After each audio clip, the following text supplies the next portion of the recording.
King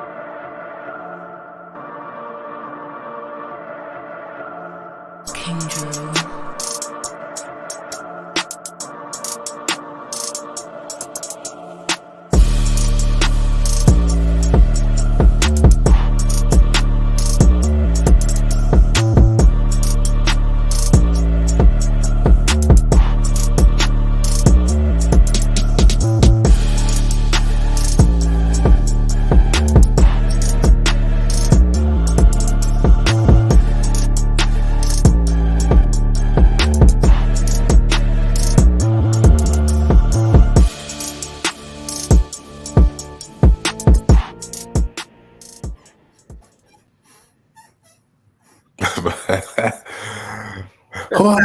He said,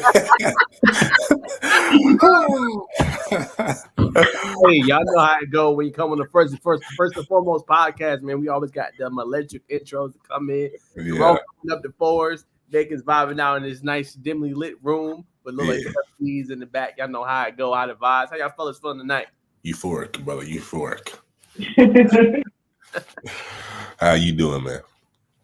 I can't complain, man. Glad to be here with you boys, and you guys definitely bring light to my day, man. So enjoy doing this pod with y'all. So excited to talk some sports, man. How about you, bro? What's sentimental to say?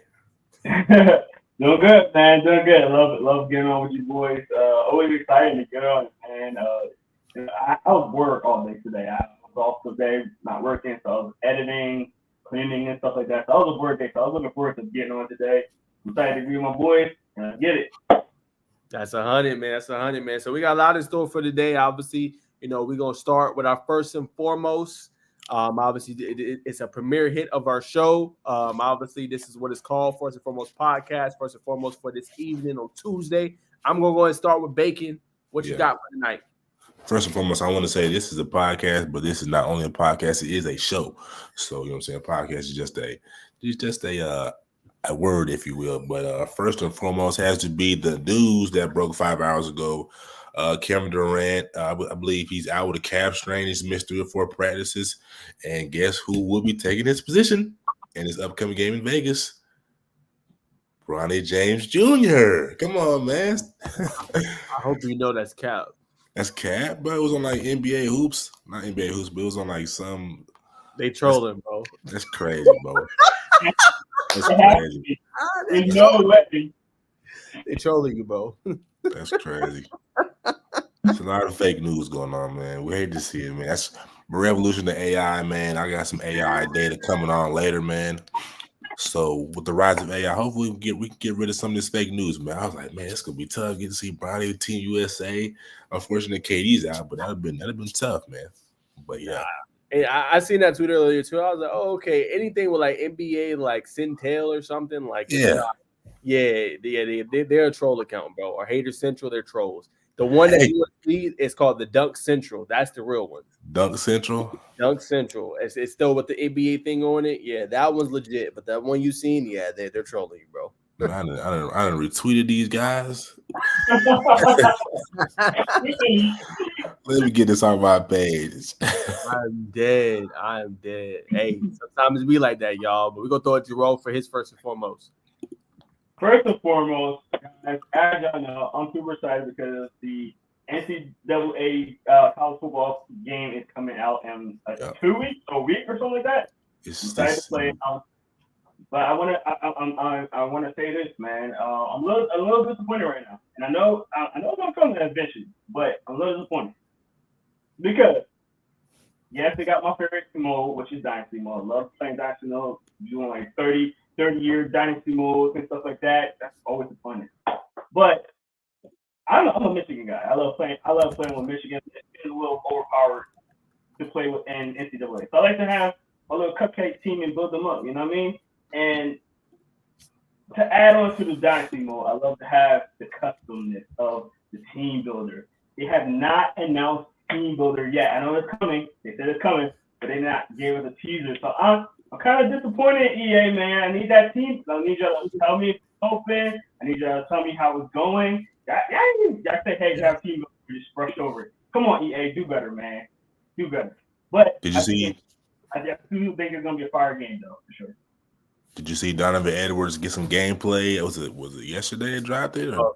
Look like, yo, he said he never played before. I don't know. He capped. Facts. There's no way. I mean, he could have just, you know what I'm saying, winged it. Looked at the controls and went crazy. Yo, he over here playing against Bordeaux, which, like, if you guys don't know who that is a huge, he's one of the biggest YouTubers that play NCAA, Madden, and stuff like that. And he made him look like he never played in his life. He made him look like how Donovan Edwards was supposed to look like. I get that he plays football. I get that he can see vision a little bit quicker than most people. But there's no way that man never played before. That's cap. That's my belief, but that's cap, Donnie. Come on. You better, Donnie. All right, man. My first and foremost, I got to throw it back to obviously team. We're gonna talk about it obviously in the 3-man weave, one of our best segments on the show. But Team 17U USA, they absolutely dominated their competition. I know I talked a little about it last week, man, but the future is in good hands, man. That you can make the argument that the potential for the class of 2026 with the talent that they have and the one and dones, it could be one of the best we've seen in a while. This draft was more so like, it's not really top heavy. I definitely think 2026 class could be top heavy. Obviously, we got 2025. We'll talk about that more later on with Cooper Flag and everything. They got a potential chance as well. But I think when you look at top to bottom, Tyron Stokes, Caleb Holt, everybody, Koa Pete, maybe potentially Caleb Wilson, in that class. We'll see. Jalen Harrelson, like all those guys can ball. And 6 players average double figures in there. And Cameron Boozer was averaging 20 points per game and 9 rebounds. So they got a bunch of players that play at a high end level, man. So I wanted to get them a shout out on the first and foremost segment of the show. Just, man, it looks good. I know a lot of times USA basketball gets a lot of flack and things like that just because it's not on the tier of maybe like international, where they play France or Europe and things like that. But I think if they can develop this talent to get where it's supposed to be and these players can really develop, we might have something special coming into the league. And another note, there's 25 classes coming up probably for the NBA.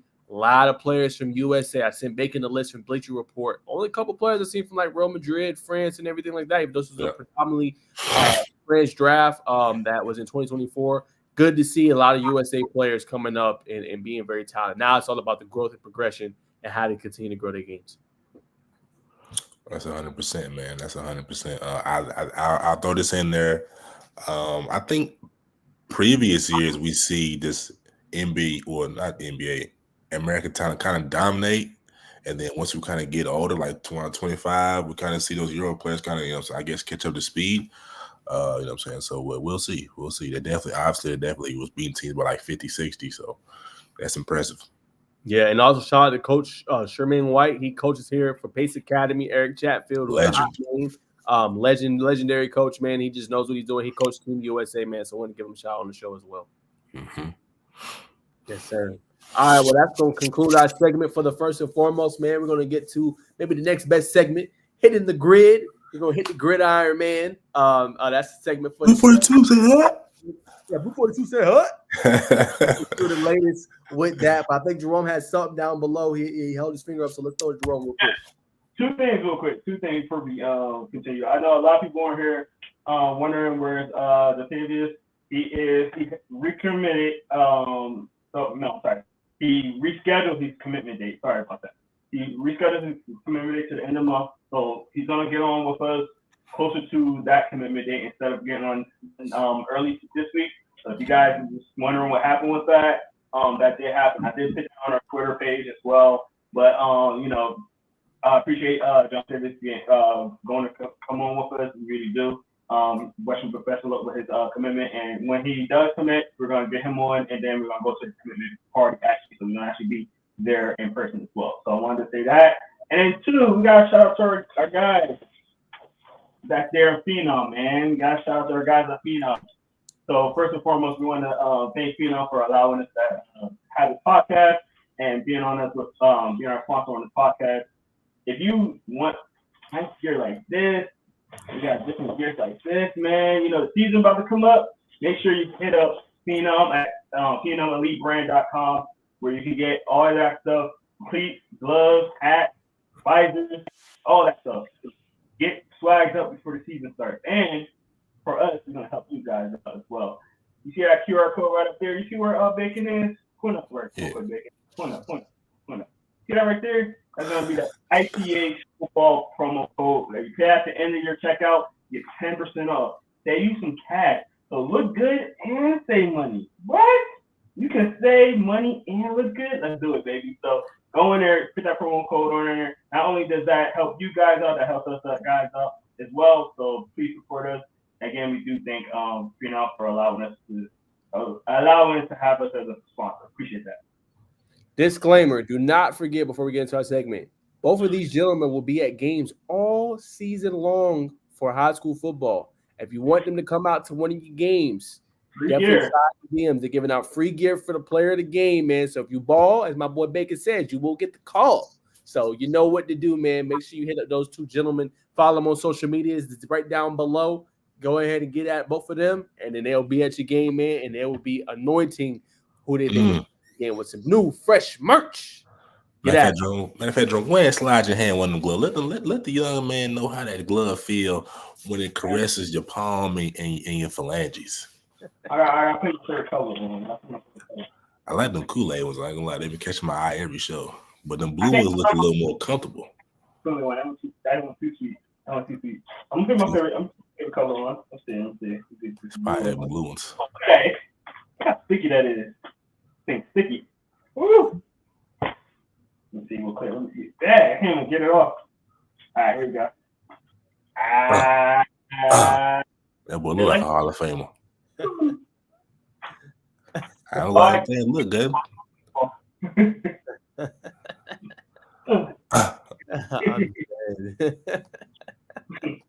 All right, y'all. So y'all know what to do, man. That's a little a demo, a little promo. This gloves look like, how they feel on the hands. You see, silky smooth. So y'all know what to do, man. Use that promo code ITH Football for 10% off. And again, get these two gentlemen so they come to your game and get free merch, man. But that's going to conclude our sponsor segment of the show. We're going to keep it rolling. We're hitting the grid. Before we hit our first topic, I grazed around something. Now, again, this is not a college football podcast. But again, we're going to throw in some topics in there. You know what I'm saying? This upcoming season and talk about it. But I want to get the hot take from the gentleman. I just did a video. Hey, man, the other video, y'all been going stupid on TikTok and on YouTube with the 2024 offensive alignment. I appreciate y'all. Make sure y'all like, comment, subscribe on all the handles and everything. But I want to get the gentleman's opinion. I just did a video, 9 minutes long, Blue Bloods of football. I got to get the gentleman's reaction. This is via Andy Staples of On 3. I'm going to share the screen with y'all. I want to get y'all opinion. Who should be on this list?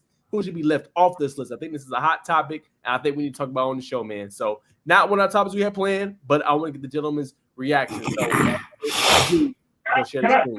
Real quick. I looked at 3 teams. I wanted to make sure 3 teams was on there, and that's all I cared about. Georgia, Michigan, and unfortunately Ohio State. But, you know, I'm a Michigan fan. Obviously, I'm going to look for my team, make sure my team's on our list. I didn't even look at any of the other schools, but I think this it made sense. I will say Penn State and Oklahoma. 100%. 100%. I think I would have put in some other teams other than those two. I might even put LSU in there a little bit more than Penn State. I agree. You're tripping. I know Clemson hasn't been up there the last few years, but maybe Clemson in there, maybe. No. Maybe Miami and LSU. Lately. But I don't know. What you guys think? Hold on. I'm gonna let Becky answer. Why does Georgia now? The disrespect. Let me be. I know you're talking about them Bulldogs. You know, a lot of people in here like I Georgia. I already know because I got a lot of Bulldogs fans that comment on my posts that I've been doing. So look, this is no disrespect to Georgia. Okay, I'm not trying to disrespect y'all. You disrespecting. I'm not trying to. Okay, much respect to what y'all done over the last half decade. Okay, since 2020 and beyond in the Kirby Smart era. But Jerome, why does Georgia deserve to be a blue blood? Please enlighten me, because I don't think they deserve. I think they're a heavy contender, but a blue blood, I don't think. But let me hear your take. Recency bias. Okay. I'm not gonna lie. I don't know, fellas. I don't know if we're gonna go towards the tail end of that Mark Rich era, right? When they played Alabama in the SEC championship, when they lost, unfortunately, because the brother caught the ball, he didn't get out of bounds, and the clock ran out. That was a very stacked team. They had AJ Green was on that team. Aaron Murray the quarterback? Aaron Murray was the quarterback. You had Alec Ogletree on that team. Aside from that team, you had Noshawn Marino came through. My goodness, my mind is slipping me right now. But this is a lot of elite talent has come out of the Georgia stable. Don't disagree. So and that's why you have to put Georgia into blue blood. I mean, you can say recency bias, but they do have the history and the background. Blue blood is a string of dominance over multiple years. They have 3 titles. Three titles, but when's the last time that you can recall that Georgia been outside the top 25, outside the top 15? Bacon. It's been a couple years. They've had down years. Okay, let's not act like Georgia has not had down years. Again, I'm not talking mess about Georgia. I think they're a heavy contender, but they have 3 championships. Remember, y'all, they did not win a ring since 1980 before the 2021 season. Let's not forget that. Okay, so why we have Notre Dame here then? We got to hold. If we're gonna hold everybody to the same standard. Notre Dame has 5 championships. When you think of college football, what brands do you think of, Bacon? I think of definitely Georgia, Alabama, Ohio State, Penn State for sure. Y'all tripping about Penn State not being the blue blood. The Joe Paz era is unquestionable one of the most dominant eras in college football. They have 2 rings since 1950. No. You're talking about Georgia right now. I'm talking about Penn State. No. But Joe Paz era was major. No, I didn't say it wasn't. Yes. They have 2 rings, Bacon, since 1950. The modern era. No. It doesn't matter, bro. None of that matters. The teams at the bottom, you know what I'm saying? Oregon's had, you know what I'm saying, a national championship appearance. Tennessee, Peyton Manning, that was an electric run. Auburn, that was in the 90s. That was an electric run. Florida, Chris Leak, Tim Tebow, Miami. Miami should really be in there, if we honest. I'd probably take out USC. Miami had a good 10 years. Huh? Miami had a great 10 years. They had probably the best 10 years of any college football team ever. Like they had that one little 10-year span that was probably better than any college football team out there. Miami should definitely be in the blue blood. Okay. So I did a video. Obviously, y'all go back and watch. I'm not gonna go through the whole gamut, but I will tell you this: Alabama certainly deserves to be it. They have 13 championships since 1950, right? 7 rings from Nick Saban. No argument there. Ohio State, same thing. They have 7 national championships since 1950. No disagreement there. And I said get Oklahoma off. Oklahoma has 7 national championships since 1950. Again, it's been a minute. Since 2000 is the last time they won a national championship. That is a long time. Michigan, come on, man. When you think college football, you think Michigan. You think Ohio State versus Michigan. You think rivalries. You think tradition. So, no, unquestionably. Again, Michigan hasn't won in a while before this last season. But when you think college football, you think them. Notre Dame, same thing. Go ahead. Go ahead. The most wins in college football. There you go. There you go. That is actually makes my point. All right, Texas. Y'all didn't say nothing about Texas. Now, I'm gonna tell y'all 2 things, and it's gonna blow your mind. But y'all gonna be like, okay, now let's see what you're talking about. Think about the SEC brand, y'all. I want you to think about SEC. They don't allow just any program to come in, right? You gotta have some brand recognition to you to enter the SEC. Let's be honest, okay? Oklahoma and Texas is in it. When we think Red River rivalry, when we think those electric matchups back in the day, when we think of those big 12 matchups, we think of those 2 teams. So again, SEC not gonna just allow anybody in the house now. You got to have something going for yourself. So that's why I think Oklahoma and Texas, right? USC, come on, bro. 6 national championships. When you think USC, you think tradition. You think Rose Bowl. You think Pasadena. You think Reggie Bush, Matt Leinart, Clay Matthews. I go on and on. Again, lately, I agree with you, Bacon. Lately, no, they haven't been what they're supposed to be. Okay, the last 2 years they should have got to a college football playoff with Caleb Williams. Let's be honest. Heisman Trophy winner, #1 overall pick. No excuse. I say Penn State off this list because they only have 2. Now, when you think of college football, Bacon, you're right. You think of Penn State, but it's like you only have 2 rings since 1950. You've had too much talent. You've had Saquon Barkley, right? You've had elite receivers come through the program. Y'all have not done nothing with it. Georgia, I agree. A recency bias, yeah, they've been doing anything like one in the net.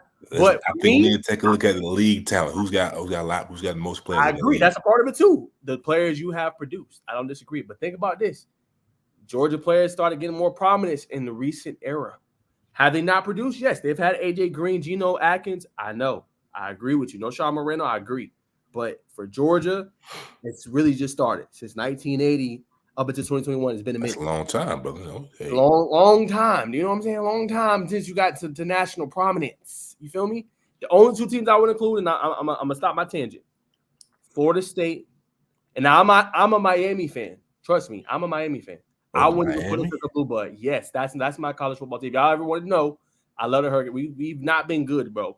So I wouldn't even put us on this list. Now, y'all go back to the era of the 90s and 2000s with Ray Lewis, Ed Reed, Clinton Portis. Yes. But right now, no. We on the outside looking in. We a contender. I will put Florida State, 2013, Jameis Winston, won a national championship, and also LSU. Think about the deafening environments when you go to those two places. Whenever you think of the toughest places to play, what two places do you think of, Bacon? Definitely LSU. And Florida State. Yeah. You see what I'm saying? Now, again, they ain't won in a minute for Florida State 2013, but LSU won in 2019. Whenever LSU got it together, actually, not like when they got it together. Every year, it don't even matter. Every year, you're thinking, oh, shoot, okay, LSU might not be national championship worthy, but damn, they might pull off an upset. They might be Alabama. Death Valley going to be crazy. Yeah, Death Valley going to be crazy, no matter what. So, to me, that's why they should be. So, those are two teams I would include. Clemson, only 3 rings, right? Only 2 championships in Dabo Swinney era. With generational quarterbacks, Trevor, Deshaun, you got to show me some more. Yeah. And for me, for Georgia, they got to get up to at least 4 to 5 championships with Kirby Smart before are you saying you're taking Georgia off this list? Yes, I'm taking Georgia and Penn State off this list. I'm adding Florida State and LSU. Go ahead, Guy. Y'all see is that. Let me ask this.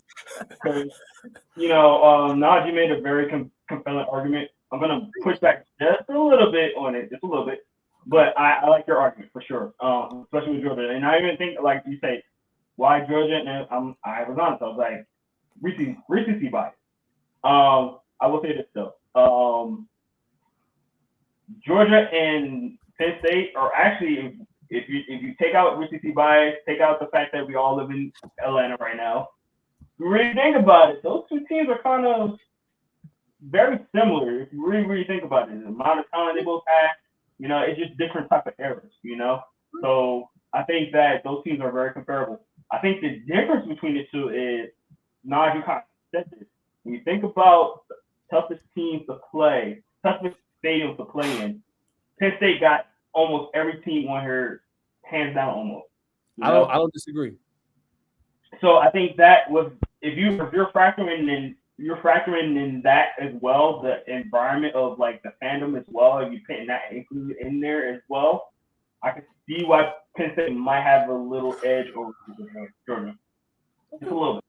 Okay, that's a good kind of argument. I love this topic. I'm gonna steal this and I'm gonna use it for tomorrow for our college podcast. But I love this topic. The RPO podcast, right? Yes, sir. Yes, sir. Okay, that's option. Yes, sir. So make sure y'all stay tuned for tomorrow for Jerome's show, RPO podcast. We talk all college football. Like I said, we'll probably sprinkle in some topics, but this was such a hot one. I had to bring this onto the docket. But tune in tomorrow at 7:30 for that RPO podcast. Any last closing statements before we move on? Y'all wildin'. That's it? That's it. But y'all wildin'. You don't want to articulate it? Go articulate a couple in there, Bacon. I'm just going to say a few names. Nick Chubb, DeAndre Swift, AJ Green, Todd Gurley, Terrell Davis, what's his name? Just MMA fighter, classic running back. I know what I'm talking about, man. Mr. UGA, running back, Herschel Walker. I don't need to say nothing else. We can move on. Listen, Bacon, you pointing out everything with Georgia, right? Those are different eras of football too. I didn't just give you all modern. Yeah, you are right. But you kind of downplayed Notre Dame. I hate Notre Dame. But no, I said USC. Oh, okay. Then you said Notre Dame. I was about to say Notre Dame probably some of the next best. Like Notre Dame is. He downplayed Notre Dame a little bit. He downplayed him a little bit. Yeah, he did. You ain't tripping. He downplayed him a little bit. I know. Notre Dame, bro. Notre Dame definitely deserves to be on here. Trust me.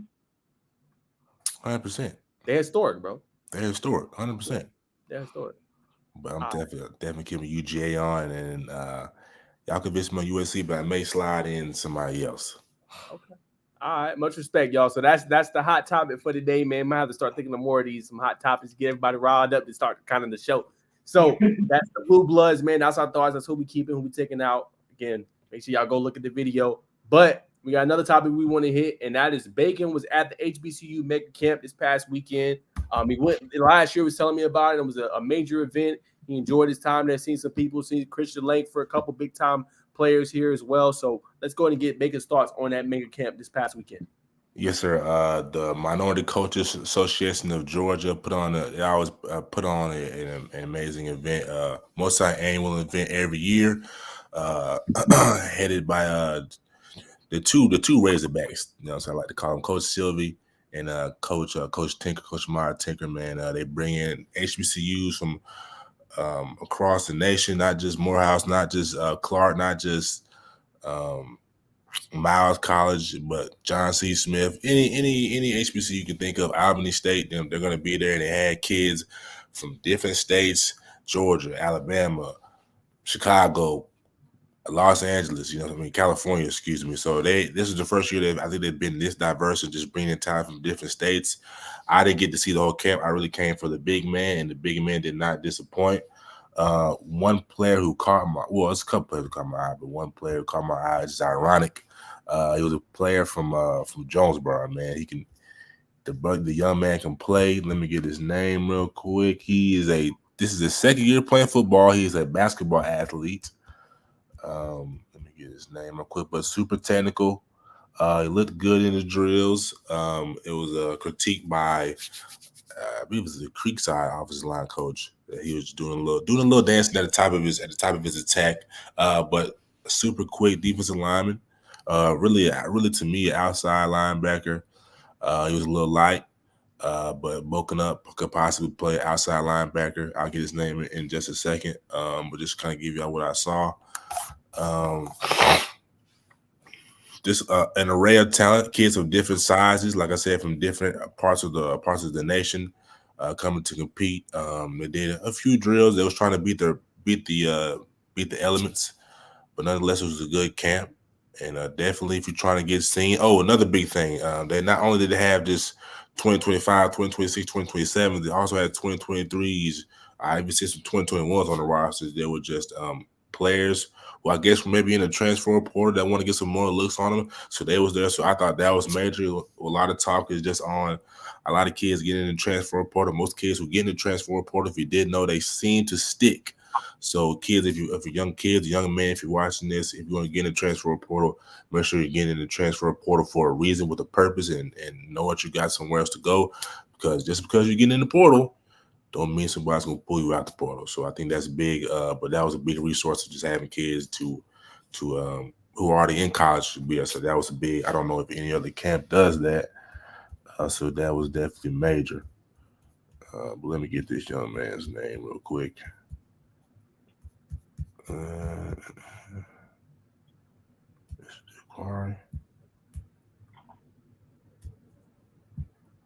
Sorry, y'all.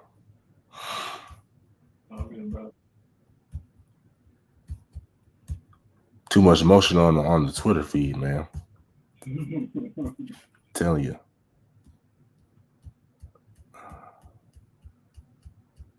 I don't want to hold up the show, but during this show, I will try to find it.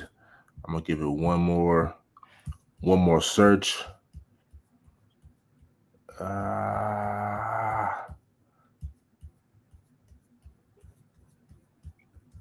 right, let's move on for now, and then when you find it, you can let us know, brother. All right. Sounds good. All right, y'all, let's keep rolling. Let's go ahead and go to the latest recruitments and commitments. As you guys know, it's a great holiday weekend. 4th of July this past weekend is a major commit. So I'll start with Jerome on this segment. Just what were the major commitments you've seen? Anything caught your eye? I already see you kind of getting your hands lathered up. What did you see this past weekend, man? Man, if you're a Michigan fan, you are happy. I can't remember the last time I was this happy of a recruiting cycle.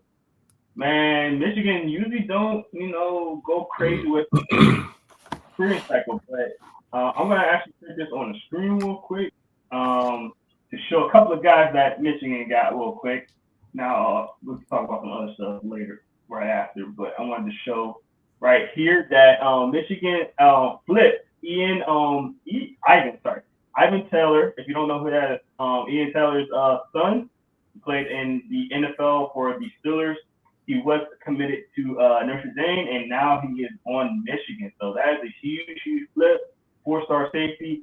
Really looking forward to get him. You got Andrew Audish as well, the tight end. He's a 4-star tight end as well from Pennsylvania.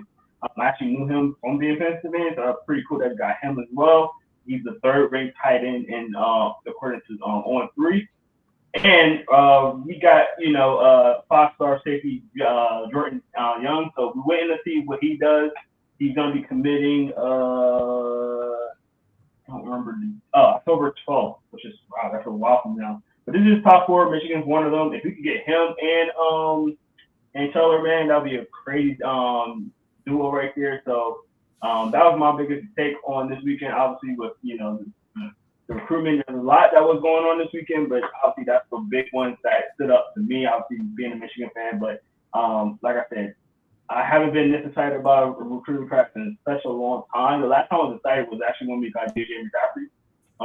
Outside of that, it's been some, that's a good pick. That's some good guys, but I've never been this excited. So, Sharon Moore is doing some great stuff for the Michigan program already, flipping guys.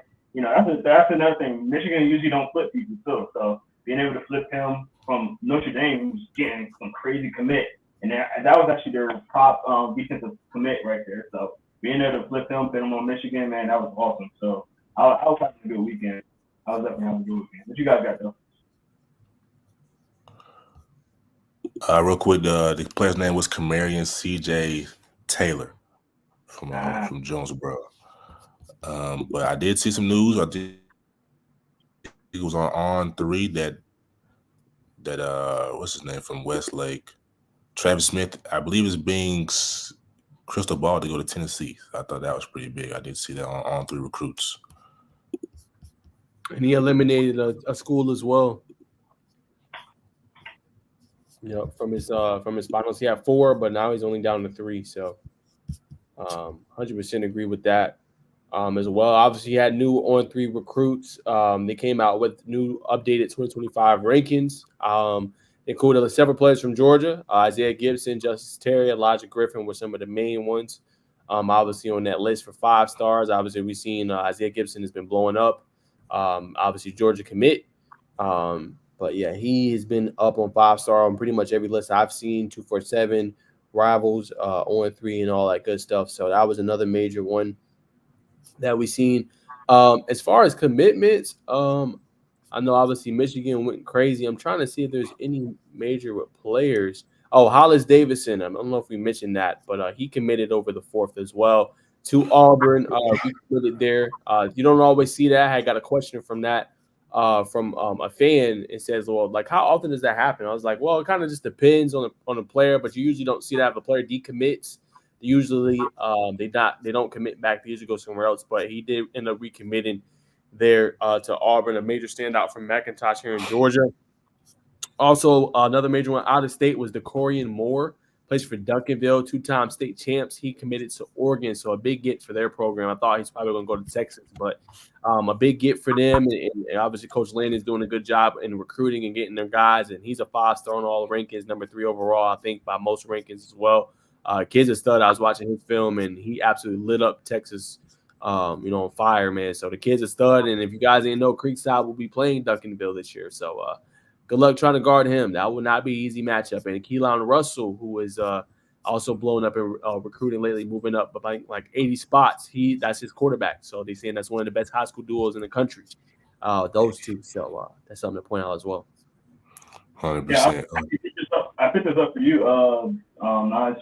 so you can talk about Shamari Earls.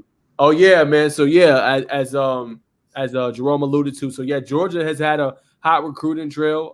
They flipped Shamari Earls, from South Carolina as a major get for their program. So they've been recruiting in the state of Virginia and South Carolina. Well, he was one. They also flipped Jalen Morgan, was another one they got. So they're doing a good job. Obviously, that's kind of the weak. I won't say weak spot. It's kind of the spot you got a question mark with Georgia right now. It's the corner. Obviously, they got Elijah Robinson, but with so many of their players like Kamari Lassiter going to the draft and playing with, now will be with Houston, what would that cornerback spot look like? But they've done good getting a pair of 4-star corners. So he's another major standout too for their program. And Georgia's been doing good. And they also got a former basketball player. We talked about it on my channel. Big Jaw, yeah, Jackson, 6'11", 300 plus pounds. He is now with Georgia. I know some fans are cool with it, some fans don't. They're like, well, he's not going to develop at Georgia, just going to replace him and put him all over. He'll be in the portal soon. But I say don't sleep on that, because you can use a guy like that's that athletic at 6'11" that can grow and develop. And he's not going to have to start straight out the gate. He can learn and develop behind some of those big guys and eventually be ready for his chance. So that was some other major ones. Was it like the second offensive line that's been like 6'9" and above to commit, right? Yep. Crazy. I want to give a quick shout out to my ING guy right here, Donovan. He's actually on Miami Raw as well, committed to Mizzou. So Mizzou's doing some great stuff with their skilled players. Man, you were concerned because last year Mizzou had a really underrated year last year. They lost a lot of talent to the draft last year. So we'll see how this upcoming season will go, but they're recruiting really, really well lately, man. I wasn't expecting Mizzou to have such a big recruiting class. They're doing really well. 100%. Just a couple, was it 15 minutes ago? 14 minutes ago, Steve Wilfong has logged an expert prediction. The offensive lineman, I'm not sure how to say his last name.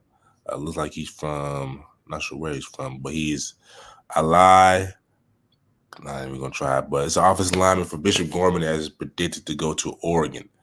Per 14 minutes ago on all 3 recruits. And speaking of Oregon, I can't say his first name that well. I think it's Dakorian. Yeah, Moore going to Oregon. Obviously, he flipped as well. So a lot of people thought he was going to go over either Texas or LSU. Actually, I think he flipped. I think he was in Ohio State for a second or something like that. But he's with Oregon. He's a 5-star as far as 1-3 has it. Man, Oregon is definitely packing up their offensive line. I'm sorry, their wide receivers and corners. Man, they're definitely doing that for sure. So 100%, man. So those are the latest. Obviously, Georgia's on the hot recruiting trail. They landed a lot of prospects. More is on the way from what I'm hearing through sources. Major guys that they got on the horizon, man. So y'all stay tuned for more updates and everything like that. I think that's about it, y'all. That's it for the major recruitments, right? I got something. So you were talking about On3 earlier, and On3 has been putting up some lists today. They just put out a whole bunch of their 5-stars and things like that. But I wanted to ask you guys what you thought about this list right here. So they listed their 2025 top 2025 quarterback for this upcoming recruiting, and I see a couple of names on here that I wasn't expecting, and one name obviously at number 7, Julian Lewis, falling down. I know there's a lot of backlash on that. I want to see what you guys thought of this list. Man, well, go ahead, baby. Nah, I was just reading the list. So Julian, actually, he's a 4-star on 3. Everywhere else he's a 5. So I don't know if he's going to potentially commit somewhere else, but yeah, they got him ranked down in their rankings as well. That's something to point out for Julian. So I don't know. I think Bryce Underwood at 1. I like him there. I think you put Tavian 2. I think Zollers is too high. That's my personal opinion. No disrespect to Zollers, he can throw it, but I think he's a little too high. If it was me, I would go Underwood 1. I go St. Clair 2. I go Deuce Knight 3. I'm putting Keelan Russell 4. And then I'll move up Juju as well, probably up to 5. I think Kamario Taylor's a little too low as well at 9. I think he's an underrated quarterback out of Mississippi, and he can sling the football. George McIntyre, maybe move him up a slot or 2. And then Bryce Baker, I know a lot of people are very high on, obviously out of, in the Southeast. I can't remember the state he's from. I don't want to, say the state and it's not the right state. But, yeah, I think Zala's a little too high. That's just me personally. But, Bacon, what you think? So let me ask you this. Where would you put Matt at? You didn't really say where you're going to put him. I would put Matt probably right outside the top 5. Like I said, I will move Sinclair to 2. I'll move Deuce to 3. I'll move Keelan to 4. I'll put Julian 5, and I'll move Matt 6. I think 2 is high. I feel that. I concur. Bryce number 1. After seeing him in person against I can't remember the team they went up against at OT7. Like, yeah, he's the real deal. Just to have an arm and have accuracy with it and to be mobile, he's going to be a problem. So obviously he's number 1.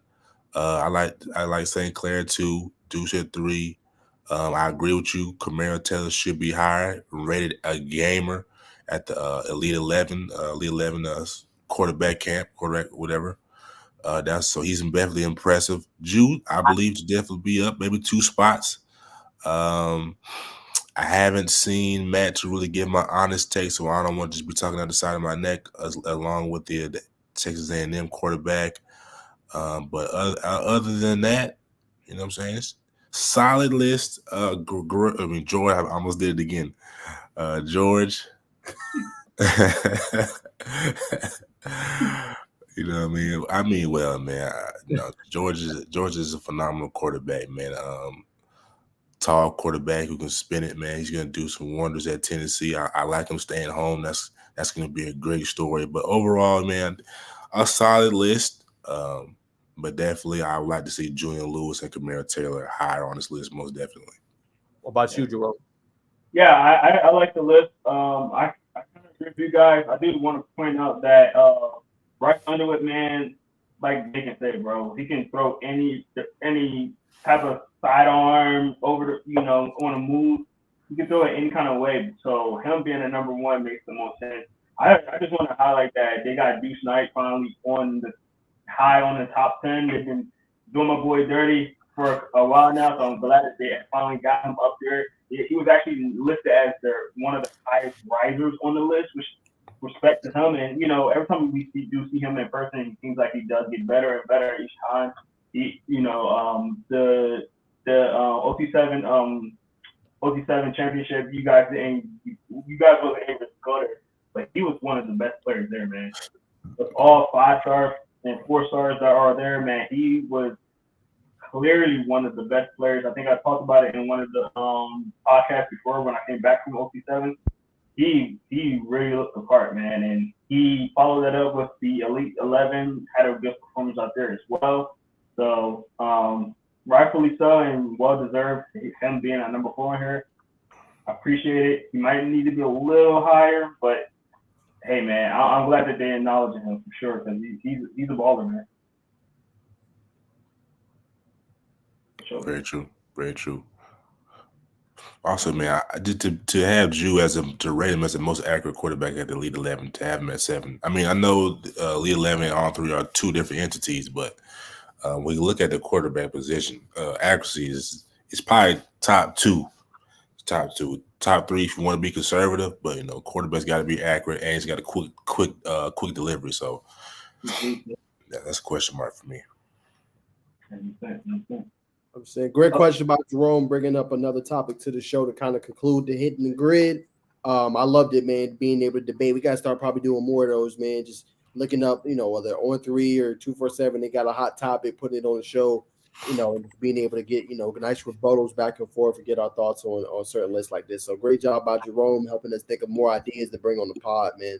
Definitely love the kind of back and forth and going and talking about it, man. But if the brothers don't have nothing more to say, I'm going to throw it to them real quick if they have any last words before we move on to our next segment. But I'm ready to pass it to Bacon for the 3-man weave. Speed out for have a hold your peace. Well, ladies and gentlemen, this is what I've coined it, and I believe has been done by the people and the community of sports as the hottest and the number one basketball segment known to man, woman, and animal. If you haven't heard about it, you know about it now, and tell your neighbors, your aunties, and anybody else you want to tell. But this is the 3-man weave, you know what I'm saying, where everything is nothing but net, and we will leave your ankles on the sidelines. Yes, sir. So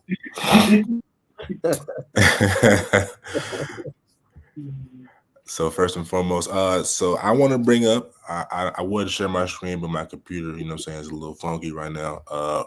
Caleb Wilson, if you didn't see it, I may try to finagle, but it's probably going to freeze me out. I should have put on my Twitter beforehand, but he was at the ABL, Atlanta Entertainment Basketball League in Atlanta. They always hosted every year around this time at KIPP Atlanta High School, and he was doing his thing, making college players, you know what I'm saying, grown men, not making them look silly. I don't think he made them look foolish. He didn't look on anybody, but he was just scoring, going to work, man. He's definitely filled out in his frame, very polished, going into his senior season. He can do it all. He can shoot it from deep. He can beat you in the post. He can beat you off the dribble super long, and he can play willing to play defense, which is the biggest thing for me. Willing to play defense, high energy, but definitely did his thing at the ABL. If you hooper on the rise, they will find you, and that's where you can build your name and get more exposure on you. So shout out to 503 and Atlanta Sports Reels for definitely doing their thing. You can definitely follow them on Instagram if you want to see that footage. But I want to get you guys' opinion. We kind of talked about Team USA's U17 team. Cam Boozer obviously won the MVP.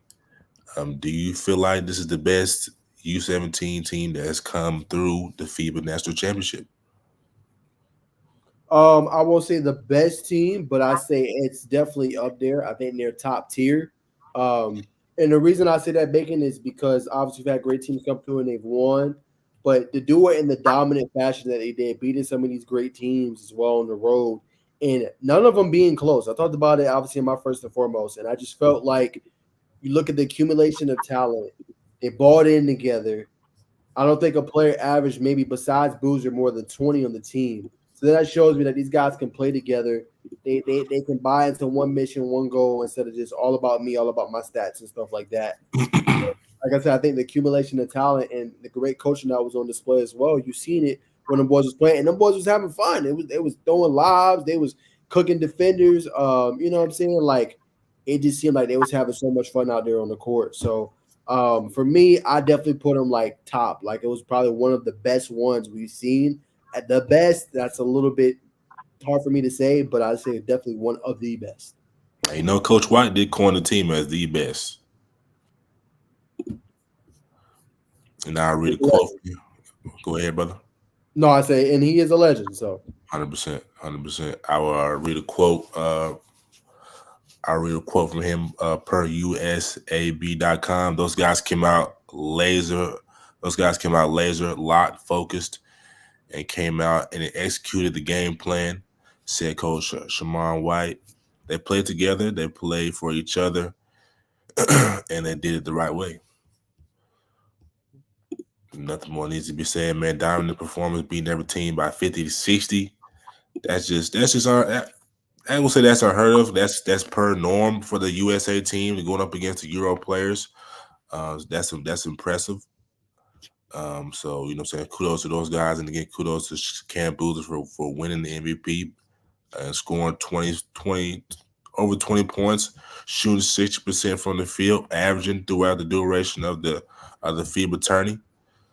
So shout out to those guys. And I believe, Naj, you have some intel on Mr. Caleb Wilson as he sets his visit to Duke, Georgia Tech, UNC, Arkansas, and beyond. Yeah, so Georgia Tech fans, get excited, okay? This is one of the best talents in the country, okay? Let me say that again. One of the best talents in the country, all right? He's already signed to Clutch Sports. They don't just sign those kind of kids out of high school if you ain't good. Okay, so the chance that you guys have at getting this player, is a program changer. Obviously, the head coach is doing a great job. Gosh, why am I butchering his name? Help me out, Bacon. Damon Stoudemire. Yeah. Head coach Damon Stoudemire already had a great class come in with 2024. He's building his 25. They already got a Kai Fleming. Already got Brandon Storrs from New York. Already got another player that's in the top 7 for them as well. Matt Gulhul. Go look him up. Go to All Yellow Jacket. I wrote a story on him. But Caleb would change his program so quickly because, one, he's going to bring the aura around him. He's going to help sell out the tickets. He's going to help sell out McCamish Pavilion. That's how good he is. He's must-see TV, okay? And he defends at a high level. He almost reminds me of a KD. I don't want to always throw out those terms and compare him, but just how easy he makes it look, how he can get any spot on the floor, how he can finish around the rim, and how tall he is to be able to do all that. It makes a difference, man. So obviously those other teams are contention: Duke, UNC, Arkansas. You can't sleep on them with Coach Calipari, Georgia Tech. But for them to be in the running for this player definitely says a lot of what Coach is doing. And he's starting to get those major name brand type players to come in. Now it's just about developing them. So I think, again, I've always said it, that Georgia Tech's a program on the rise for football. Basketball is not that far behind. They're right there. They pulled up some upsets this year, beat UNC this past season, and it went crazy. It was all over ESPN. So they are on the rise. So if they can continue to land these major prospects in these 25 and 26 classes, they might be on the precipice of making a tournament and making a deep run in the tournament, which has been a long time coming. So fans, get excited if you're watching. I'm not saying he's going to go to Georgia Tech, but when me and Bacon talked to him, he was very high on the Yellow Jackets when we talked to him and had it as I would say a top program. He hasn't narrowed it down to finals yet, but they were a top program in his eyes. 100%, man. When you got the hometown heroes staying home, that can definitely change the trajectory of your program. That'll be big. A lot of, what I'm saying, it's just good, man. Georgia's been up and down with just because, they got a good class coming in, but it's been up and down with just the hometown hoops. Usually we got to watch, the blue bloods, to kind of get our blood pumping for basketball. So to have it at home potentially, they got a good squad right now. I think real basketball fans will be very intrigued and very pleased with what Coach Stoudemire has going on in the Flats. So I'm saying we'll definitely be down there catching the action and providing y'all with this. He's smiling. He got me smiling with this with the 3-man weave action, man. Segueing into the next topic, we'll make her back to this to tech conversation too. But LeBron James, at age 39, has been voted as the best player on Team USA, and they got an array of talent. They got Joel Embiid, they got Ant-Man, they got Steph Curry, they got Devin Booker. So guys, what's your thoughts on this? Do you think it's just age before beauty thing? They're respecting the king. There's a lot going on around the James name, or do we really think LeBron James is still the best player on Team USA at age 39? Go ahead, Jerome. I'll let you answer this one. I haven't got any chance to actually watch any of the Team USA practice or anything like that. I can't see why. I said this last time. I did say LeBron is slowing down, but LeBron slowing down is like still top tier athlete. So I'm not surprised if he is the best player on that team still. And like I said last week, I think it was last week, we were talking about it. Even with LeBron slowing down, that's still a superstar in NBA. You get what I'm saying? He's just not where he used to be, but he's still a superstar. Still really, really freaking good. So he could play another 10 to 8 years. Sorry, 10 to 8 years, 5 to 8 years, I think, still, and still have a good career. So I'm not surprised. I haven't got to actually see it from my own eyes to be like, yeah, that's deserved or not. But I'm not surprised. 100%. I agree. I won't say I agree. I don't think he's to say he's the best player on the team is definitely not far fetched. We're gonna have to see. We're gonna have to see how it all pans out. Of course, LeBron is he's multi-talented. So he can do it all on the court. He said in an interview, I think last week, that I could do whatever my team needs me to do. If they want me to pass, I can pass. They want me to score, I can score. They need me to play defense. We all know LeBron's gonna be good for probably about 5 to 6 chase down blocks in this Olympics. Last year he shot 41% from the three, averaged 8 assists, 54% from the field. So overall team player, I can see that, but killer who they're gonna go get buckets from in the tourney. It's probably either gonna be Steph or Ant-Man. I think KD, yeah, killer bucket. Yeah. I mean, I know he got the strain, but yeah. 100%. I concur with Bacon, man. I think it's hard to say is he undoubtedly the best. I feel like in the past you would be able to say like, yeah, okay, LeBron, but LeBron's 39. You know what I'm saying? And I'm with Bacon. I gotta see it. You know what I'm saying? This is a new squad. Like these young thoroughbreds can play. You know what I'm saying? Like Ed, even I don't know if we're gonna react to it on the show, but he said I'm the number one option, and he hesitate when he said it about Team USA. You know, and that's why I think he could potentially be not necessarily in terms of accolades of this generation in the Michael Jordan, but just his mindset, that killer. We have not seen that in a while. Even when we go look at Jason Tatum, great, phenomenal player. But you saw how long it took him to get going. Like, you know, game 3, 4, you know, finally put his foot down. So that's why I love Ant so much. You know what I'm saying? Honestly. But I like I said, I think it's a great question, but you know, it just depends on what you're looking for. You know, LeBron to a degree is what Jerome alluded to, has slowed down a little bit, but he's still a superstar. You know what I'm saying? But it's like, how much is he gonna really give in this Olympic team? We don't know. You know what I'm saying? For him, because he's still got a whole season to prepare for. Excuse me, he's gonna be playing with his son. So, you know, like that's probably gonna be a lot of his focus as well. But let's find out. Let's see, you know, if he is. But I can't just say undoubtedly he is. But I mean, as far as the team, they got a lot of bucket getters. You got D-Book, you got Steph, you got KD, Ant-Man. Like, you got a lot of players on this team. Jason Tatum to go get a bucket. And then they got multiple players that can switch too. I think Ant Edwards is one of the best defending guards as well. Don't get enough love with two-way he can do. Drew Holiday is another. Jason Tatum, when he's balled in, he can do it as well. So it's gonna be interesting. But to say he's undoubtedly the best player, I can't go that far. 100%. Now, is the rest of the world ready to see KD, LeBron, Steph, Ant-Man? I know we talked about this on previous shows. Is the world ready? And who do you think is going to be the biggest contender to beat USA? France, yes. France and Spain. France and Spain. Spain? Who Spain got this year? I know Spain historically has been, you know what I'm saying, a great competitor opponent for Team USA. But I need to look that up. As of off the top of my head, let me just Google top players from Spain real quick. But definitely France for sure. I don't know if Zachary, I've already forgotten how to say his last name. I'm sure by the end of some league I have it down pat, but I'm gonna call him Zachary Risache. I think I'm saying it right. I'm not sure if he'll be participating with his homeland team, motherland team in the Olympics, but I know Wemby is playing and he looks dialed in, so that's definitely going to be a contender. We do basketball. They give me football.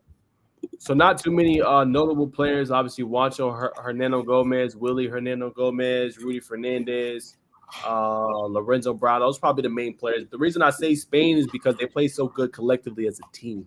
They might not necessarily have the same talent level to the degree of a USA, but it just seems like they always play them tough. So that's kind of where my precedent goes for it. It's not like a necessarily a Wemby on the team or Luka Doncic who got eliminated by Greece and everything. But, you know, you have to put them on there because they play just top-tier basketball every time they're on the court. 100%. If I'm the opposing coaches, I'm not sure what to do. How do I guard Steph Curry, send pick and roll, Anthony Davis, probably LeBron, KD, Anthony Davis coming to Anthony Edwards coming to the hole ready to sit on anybody in the way? It's like, bro, what do? You gotta have length. You gotta be a good rebounding team. The question is for Team USA, how fast will they adjust to the no basket, the non-basket interference. That's in the FIBA space where you can just grab anything. I said it'll probably take 2 to 3 games for them to probably transition to that. That's not that big of a curve for them. You know what I'm saying? Obviously, they're the most elite athletes in the world. So I think it's going to be a lot of what Team USA U17 has done until probably the quarters. You know, probably, you know what I'm saying? All right, this might get a little tense. But I'm excited. You know what I'm saying? This is going to be the first time we're going to see a heavily talented roster in the Olympics since maybe 2008, 2008, right? So, you know what I'm saying? We're definitely in store for a treat, man. I feel like a kid again and get ready to see these elite athletes touch the floor all at once. But Jerome, if you don't have anything else to add, we're going to transition to our NBA free agency news. I agree. All right. So I'm gonna come back to you, Jerome. You know what I'm saying? Philly. Excuse me. You know what I'm saying? Not Philly. We talked about that last week. The Lakers. We're gonna start with the Lakers. The Lakers didn't get anything done. LeBron signed his 2-year big contract. So Pay cut. Took a pay cut, you know what I'm saying? But you know what I'm saying? They're not gonna get anybody. I've heard some whispers that they may get Kyle Kuzma, that he's somebody who they want to get. But you know what I'm saying? Why trade him in the first place? The Lakers already had a nice young nucleus. You could say Bron intervened and messed up the growth there. But you know what I'm saying? As the roster stands with the Lakers, bringing in Coach JJ and adding Bronny to the team. And a nice bevy of young rookies, I might add. I'm sure they're on 2-way contracts, but where do we see the Lakers' early prediction? How do we see them heading into the upcoming season? Are they going to be a 10 seed spot as it's been for the last couple of years? Do they have a chance to crack in and get into the regular playoffs? You want to start, Jerome, or you want me to start? Yeah, I don't see them going too far. I think they're still a playoff team, but the West itself is such a strong conference that it's gonna make it hard, man. The new additions are too young. I think that they ain't doing enough to maybe really make themselves stand out like a lot. I think LeBron, like you said, is slowing down a little bit. AD really good. He needs to stay healthy. That kind of deal. But I think they're still going to be a good team, right around what they did last year. Honestly, I don't think they're going to be a team I don't think they pushed the needle enough to be like, hey, they're going to make a deep run. But I think they're still a playoff team. I think they're like I don't know. I don't think you call it a wild card, but like a wild card type of team. A team that's outside the bubble. I know they got the new NBA system, however that goes, the play in the end kind of thing. I forgot exactly how that goes. I know they did it last year. But yeah, I think they're one of those type of teams that the play in the end kind of teams that if they make it, they can go in. But I don't think they're gonna get that far. Mm-hmm. Nice. Yeah, I'll say a little bit more emphatically. I feel like Jerome talked about it, brushed around the issue a little bit. They're a playing team. That's what they are. You didn't get DeMar DeRozan. You didn't get Klay Thompson.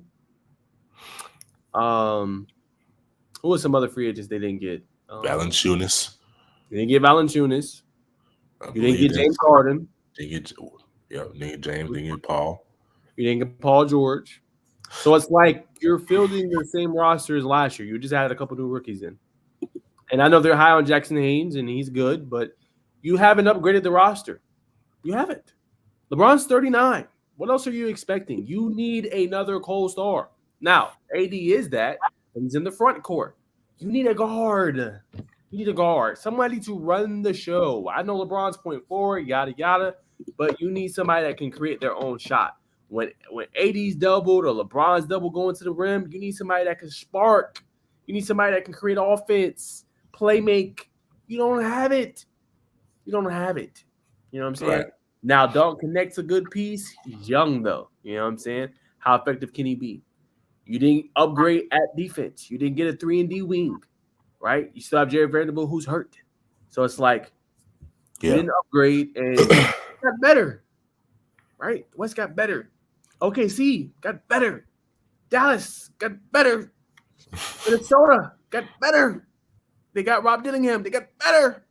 You didn't get better. So it's like you're going to be in the same spot. What do you expect? Right. So I feel like, they're a playing team. So if you're not getting better, there's no, obviously the Nuggets lost some pieces, lost some teams called Pope. That's just kind of trashing your team. Jerome, I think I'll still be in contention, but it's just like y'all gonna need some more pieces. It can't just be Jokic and obviously Murray. I know Michael Porter Jr. is a good piece, but y'all need some more complementary pieces around it.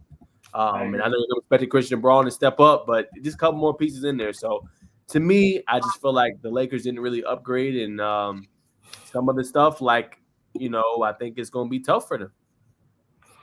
100%, man. It wasn't made to my knowledge that Paul George wants to stay in LA, but he felt like that the offer extended to him by the Lakers was disrespectful. So, you know what I'm saying? Clippers. We don't know the Clippers. Yeah, the Clippers, bro. He's talking about the Clippers on the pod. Yeah. 100%. Yeah, that's a low ball. You gave him what, 2 years, 60 million? Come on, bro. Yeah, like you didn't really want him, and then he said, "Okay, cool, I'll take the pay cut to 150, no NTC, no trade clause," and you said no. So I don't blame him. Like, you 34, you're in your career, take the bread. Definitely take the bread. But I think him and he really wanted to go to Golden State. I think him and Golden State, and y'all can both answer this. How y'all think that would have fit in? I think we touched on it a little bit, but I thought it'd been a good move because then you get somebody that could ball handle, be opposite side Steph while he's moving all over the damn place. And then you got the orchestrator with Draymond. You know what I'm saying? I think that would have been cool. And then he has the highest catch and shoot percentage in the league, 40%. So I think that would have been a good tandem with them. I don't know what the Warriors front office has got going on. I know they got the bag.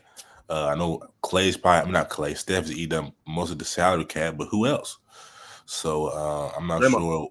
Yeah, Draymond. I'm not sure what the holdup was, but it's gonna be another mediocre season for the Warriors. But quick question for you, Jerome. I know you're a Denver fan. I know, but you got some ties in Philly. You know what I'm saying? New Jersey ain't that far. Joel Embiid, Tyrese Maxey, Paul George. Who is the number 2 option? I want to hear from you. Number 2 is Maxey still. Still Maxey to me. I mean, he proven himself, man. He proven himself. Listen, I think with Paul George coming there, it's gonna open it up for Maxey more now. Because now you got your 2 guards, and you have your big man underneath. I think Maxey's gonna be the one to benefit from this the most. I mean, obviously Embiid's still gonna do Embiid stuff. The biggest thing on Embiid is always his health. You always gotta worry about that. But outside of that, man, always MVP contention, play very well. You got Maxey on the outside now to, control the floor. And now you got Paul, catch and shoot guy, go up there, get your threes, knock them down when you need to. I think it's going to benefit Maxey the most, in my opinion. I'm not mad at it. We're going to have to see if Paul's going to be able to, we got to see how it all works, right? But so are you saying that you want Maxey, if it came down to Maxey and Paul George, you want Tyrese Maxey to take that last shot over Paul George? Hell no. That's not what I'm saying. I'm saying it's going to benefit Maxey the most. You can't say he's going to be number 2 option, not allow him to take the last shot. Option, but, the one that's not knocking down is yours. That's my guy. Don't get me wrong. I love Paul George. Pandemic Pete might let you down, dog. I ain't going to lie to you.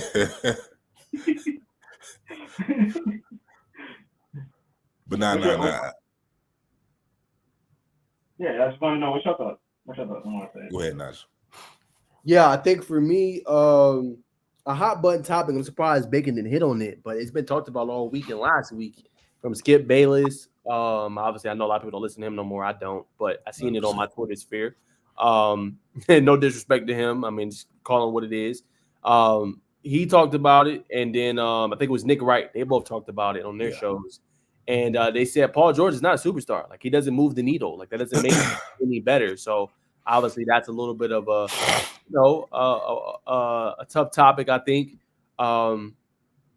I don't know. I guess I would say initially as a 2 option, I would roll with Paul George, but I would say Maxey's right there. Maxey's right there. Like he could easily surpass Paul George. It just depends on kind of that longevity of his game. Now he's kind of talked about in some of his interviews. He's been looking at LeBron and I think it was maybe Kobe, just like prolonging his career and being able to stay in the league longer. So that could be beneficial for him. And he did have one of his better seasons. A lot of people aren't talking about it. We played 74 games. So that's good. If you can hit over that 70 threshold, you're doing something right. So he just kind of got, a little nicked up come playoff time. You know what I'm saying? But for the most part, he played and he was efficient, had one of his better seasons. So they just need Paul George to be himself. That's it for it to kind of work. And everybody got to just buy in. You're going to have to sacrifice a little if you want to win a ring.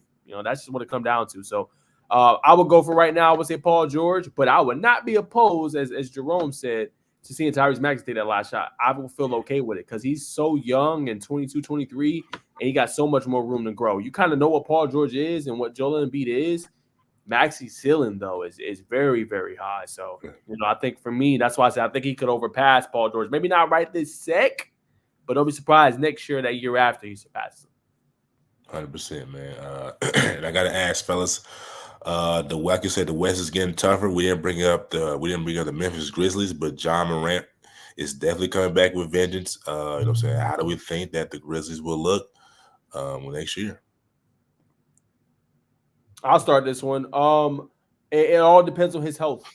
Depends on his health, and it depends on I want to say buy-in because he's bought in when he's on the court.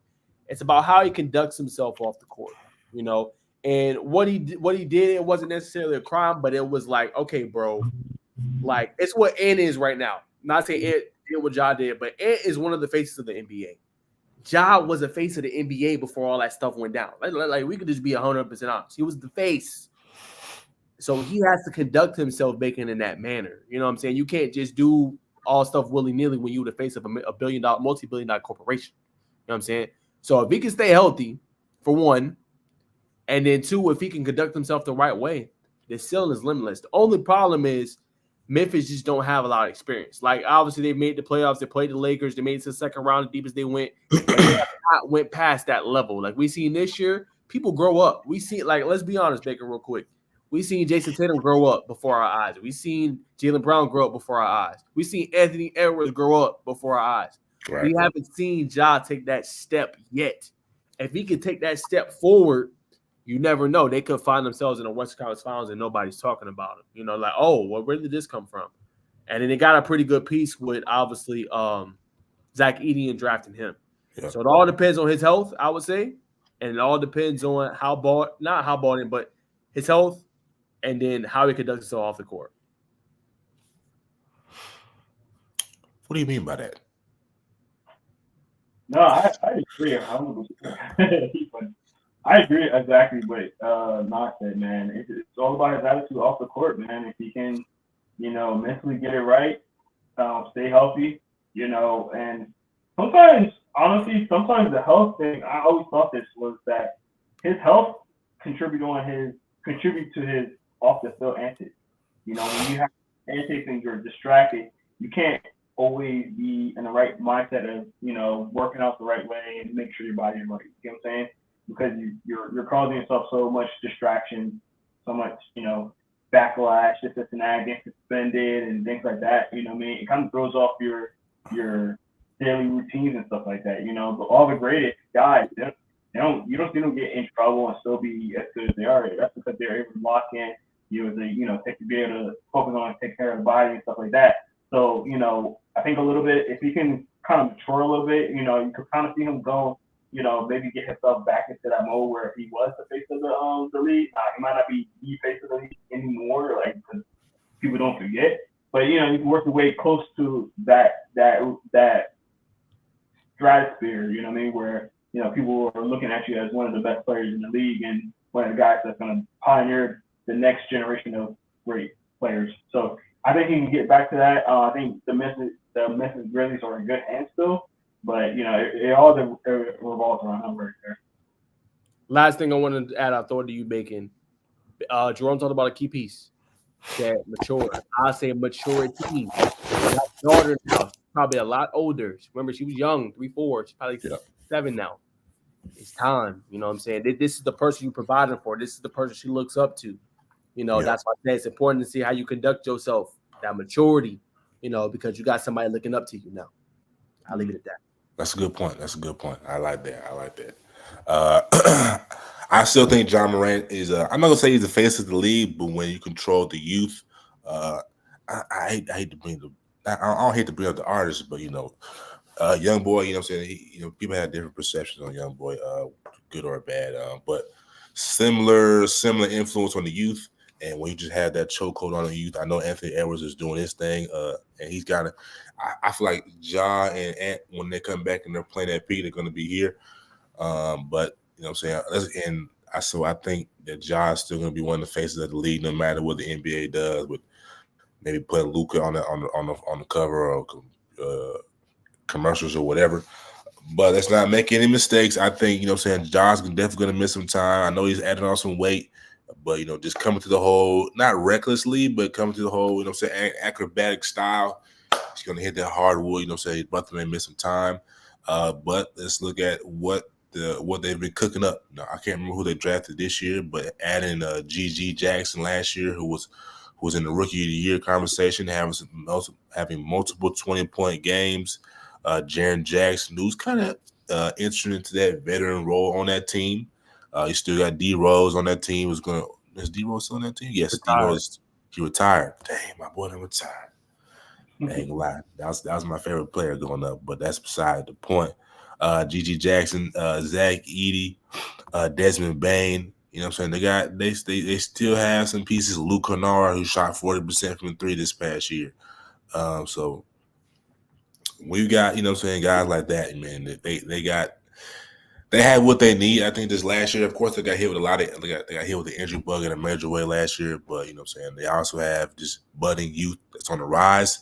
So that having Ja to spark that team, they're gonna be right there in the thick of things. And we got some momentum, some motion going. You know what I'm saying? You can definitely, you know what I'm saying, when you mention your star player, you can definitely use that energy and keep things going. But Ja Morant is very, very much still the face of the league. Even with all his shortcomings, he's kind of comparing to AI, Mike Vick. You know what I'm saying? Mike Vick did his big. You know what I'm saying? He still had the hearts and minds of the youth. I was definitely one of them. I'm sure you guys were too. So definitely shout out to Memphis Grizzlies and Ja Morant. And I think them guys gonna be around probably 5 or 6 in the West.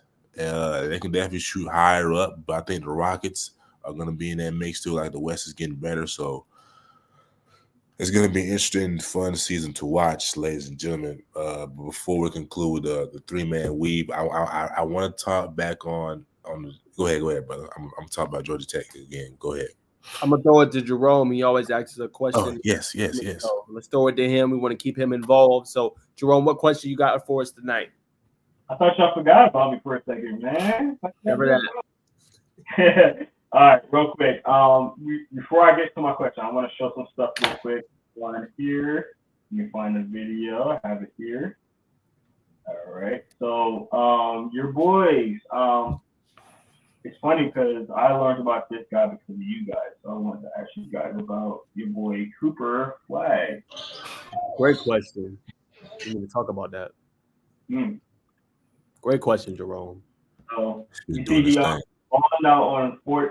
the USA team right here, man, and I want to know. Yes, went crazy. He was the talk of the weekend, man, and like I said, I know about him because of you guys. Obviously, he is a 17-year-old on the USC team.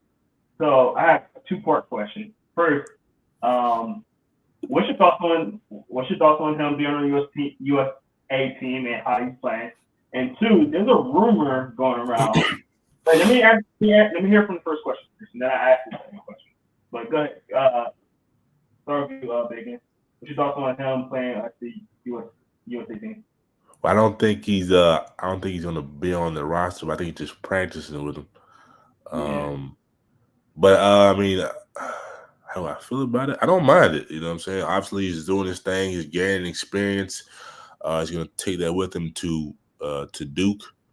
The brother looks good, man. I mean, I think we all knew that he was gonna play exceptional, and he's playing more than exceptional.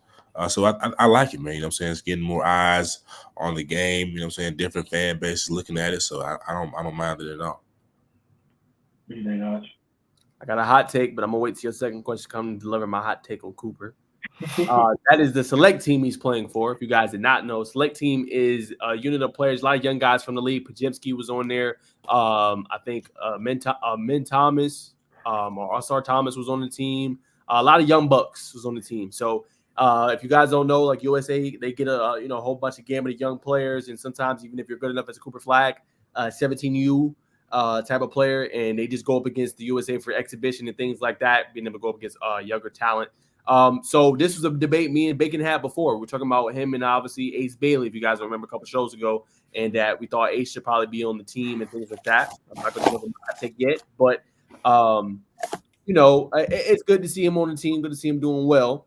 And I think he's been proving himself. Yeah.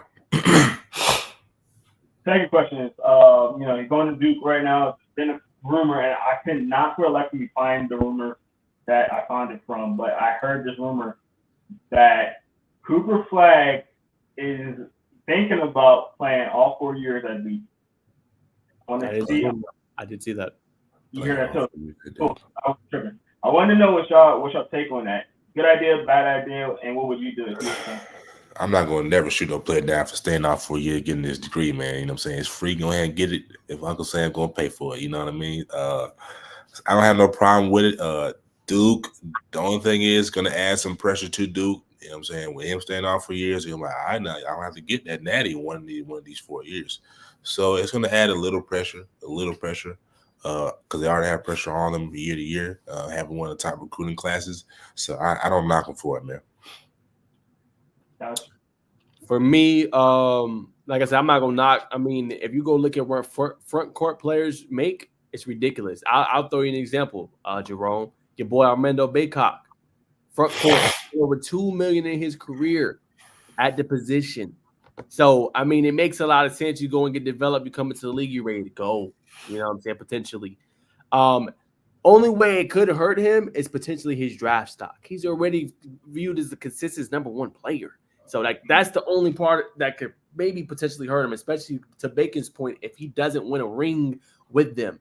But he could go down as an all-time great at Duke. They got a couple players, right? Jay Williams, JJ Redick. Yes. They got a couple players that are all-time greats. Christian Laettner. He could be in that kind of hemisphere. That's how elite he is. My hot take on him, I mean, it's tough either way. I mean, it's make the money in college, get fully developed, or go to the league and be a franchise player. I'm gonna be real with y'all, man. After seeing the tape, rolling it, how he speaks, when he said about the 85-86 Celtics being the best team, best player, Michael Jordan, best defensive player, Kawhi Leonard, I feel like he's a savant of the game. So like all the time, sometimes with the young players, we can't say that. And my hot take on him is, I think he could go into the league right now. And I think he could potentially be a star on a terrible team. I really believe that. Before, I was kind of a little bit on the fence. I was like, man, Ace Bailey deserves more. Not that he doesn't. You know what I'm saying? He deserves to be in the same combo, but Hall of Famers, what? Y'all see what he did to AD? What? A potential future Hall of Famer? Hey, man, I'm going to just be real with y'all, bro. He's a unicorn. So he's going to have a tough decision. I mean, that rumor 4 years, I mean, I get it, but, bro, if your stock is high, woo, go capitalize, man. Take some online classes now. Everything's digital. Yeah. You know what I'm saying? And do it that way. Still get your degree. I ain't gonna never shine on nobody not getting a degree. Go get that degree too. But you can do it in other ways, man. Go make that munyan, as what Baker said. That munyan. Go ahead and make that munyan. You know what I'm saying? So the reason I asked those two questions together because you see how he's doing with the USA team against All-Stars. You know, the shine. You know, you got KD over here talking about, he's the number one overall pick. Hands down. KD talking highly of him. So that's why I asked that question, because like I heard that rumor and I was like, should he stay? Because you always running that injury risk too. You know, it's not as common as basketball as in football, but you always run that injury risk as well. And you know, I've seen plenty of players that got injured and you know their careers are never the same. You know, so you never know when that injury bug might happen, and you know it might be too late. So that's why I wanted to ask that question to you guys. Great question. I'm glad you brought him up because we need to discuss him, and I wanted to on the show. So I'm glad you brought him up. But yeah, man, he's a franchise changer. So he's one of the reasons. Him and Ace is really some of the reasons why I'm most excited to see this season. This is why I'm telling you, Jerome, and I'm glad you're getting put on notice now to tune in to the 2024 basketball season. Right. To the three-man weave, because bro, I'm telling you, with him, BJ Edgecombe, what he's doing with Bahamas, bro, it's finna. I'm telling you, bro, like prime content. USC, they got Ian Jackson, like dog. I can go on and on and on. It's gonna be off the chain, bro. I'm telling you, get tapped in, bro. Get tapped in. Hey, y'all might not think I'll be listening when I'll be talking, but I'll be listening. I'm like, bro, at Cooper Flex, yo, I heard about this guy from my boys, man. Let me check him out. And I seen the USA thing, and I started digging a little bit. So that boy sent me on for sure. 100%. I'm gonna throw it to Bacon. You know you legit when USA Scout says you're the best player on the select team. They said that out of camp this weekend. The best player on the select team. I throw it to Bacon. 100%. I'm sure y'all seen the Jabari Smith dunk on Joel too. No, you said Drunky. Can you put it up for me, my friend? Jabari, right?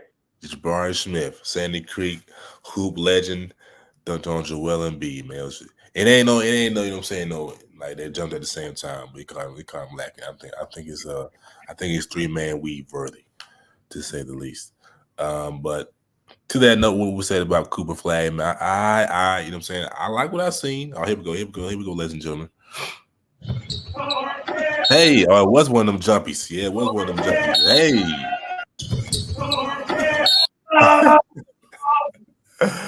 Hey, that's some old man knees going up against some young man knees right there. That's why you put that Ben Gay on pre-practice.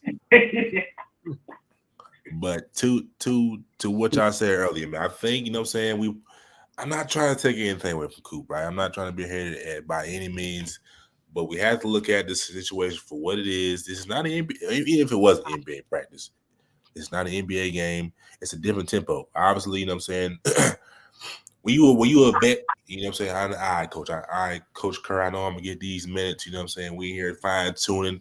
We just came off a long spread season. We're gonna bring these young boys in, get some experience. I'm just saying, I'm just saying, putting everything in perspective, right? you looking at me, bro. But I'm following what you're saying. Go ahead. All right. So basically, what I'm trying to say is, it's just this scenario of the whole thing, man. You know what I'm saying? It's young man coming in with a lot of energy. It's not the same intensity. I'm not taking anything away from him. Obviously, I'm very pleased with the young man's performance. I'm really just making the case for Ace Bailey. You know what I'm saying? Again, I'm not arguing the fact. I just know the young brothers have been presented. The young brothers has been presented the opportunity, and he's taking full advantage of it. He's definitely doing his thing. Like I said, I'm not hating, but you know what I'm saying, we got to see what Mr. Bailey does at Rutgers. You know what I'm saying? He's gonna have that green light. We're gonna have to see how he just handles that green light. You know what I'm saying? Obviously, being as creative as he is, the type of bag he has. But like I said, man, shout out to Cooper Flag. He's definitely doing his thing. I just think the scenery of the event, you know what I'm saying, it has to be thrown into context. I'm cool. Who this man? Shout out to Kel.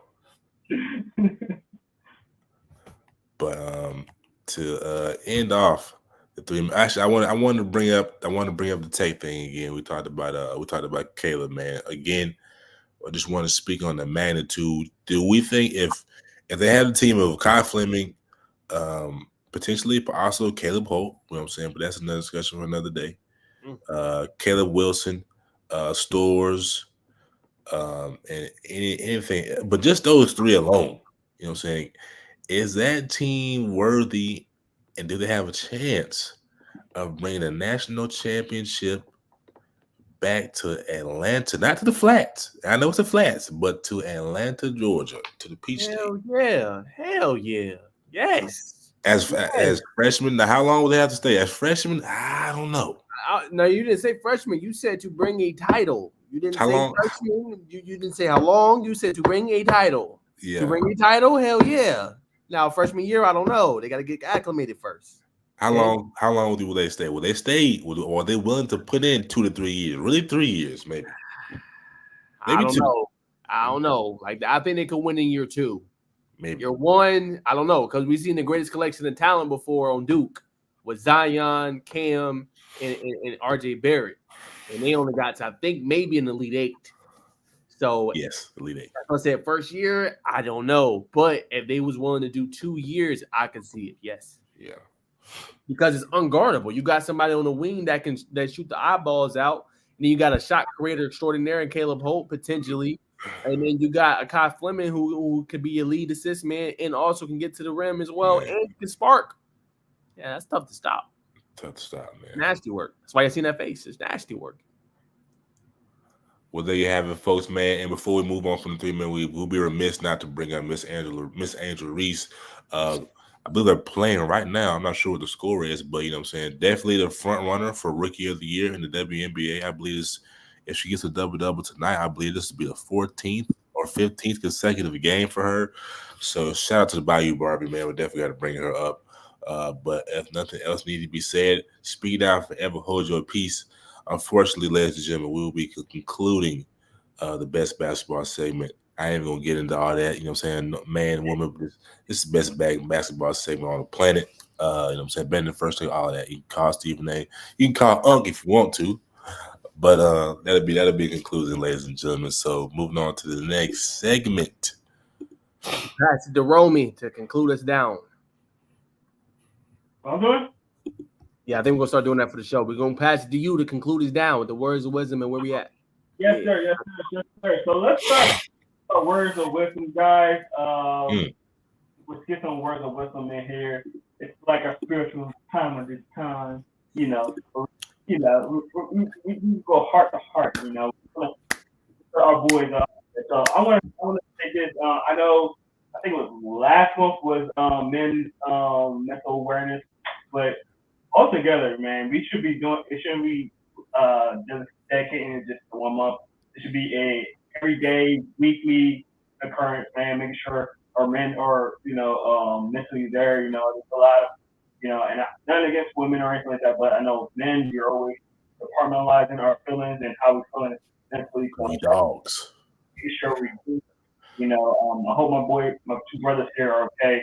I want to make sure you guys are okay. So let's make it normal that, men on men, especially black men, make sure we're communicating with each other, making sure we're good, making sure we're mentally prepared and actually good for, the rest of our lives, because, we compartmentalize a lot of our feelings, man. And, after a while, it's not good, man. There's so many times where I see people, killing themselves or killing their families and things like that. And a lot of it, we don't really get a chance to express how we feel, really. You know what I mean? So I just want to put that out there. Black men have the highest, jail rating in America. So, I want to by design. Huh? I said by design. That too. But yeah, so mentally, man, I want to just make sure, always check on your boys, make sure we're good, how we're doing, check on people. Hey, just want to text you, make sure you're good today. Let's normalize that. So I want to be one of the first people to do that. So if my boys see me just randomly texting you guys, you don't have to be all crazy and everything. Just like, hey man, I'm doing good. Or hey, I need to talk today, and we can talk. You know what I mean? But if you don't want to do that, just let me know you're good. Let me know you're good. 100%. We appreciate you, brother. Who next? All right. Words of wisdom today, man. It's gonna be wisdom mixed in with a little high level conversation. My wisdom today is just gonna be use AI. You know what I'm saying? Yeah.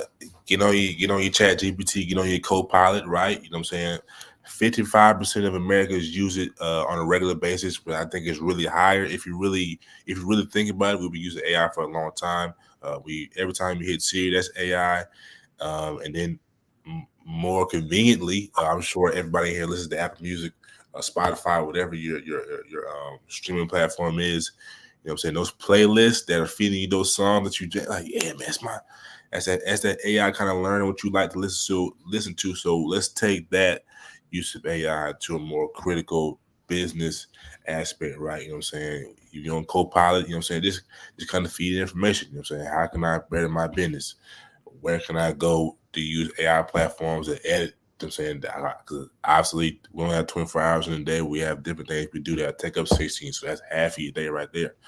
So just using AI to better utilize, you know what I'm saying, and make time more conveniently for you, man, just gonna make it better on you physically, mentally, you know what I'm saying, and spiritually. So, you know what I'm saying, it's gonna be all in one converter for you. Just, you know what I'm saying, some statistics for you.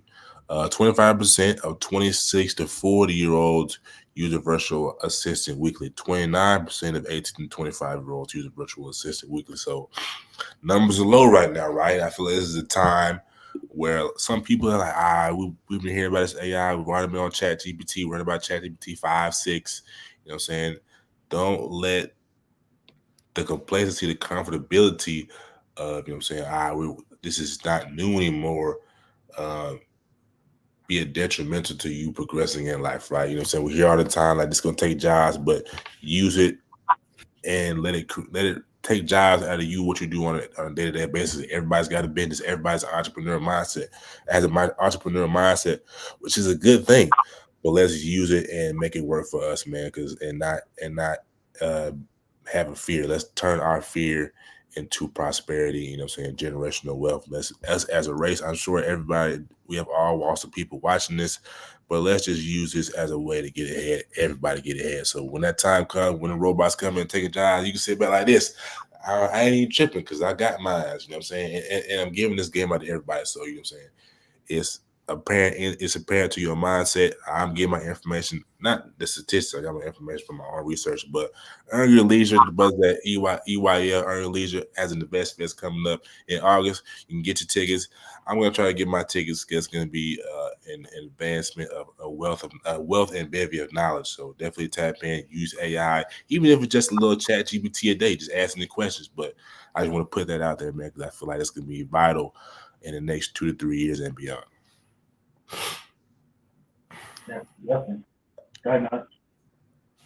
Yeah, I wanted to expand on his take as well. So as he said, use it to your advantage.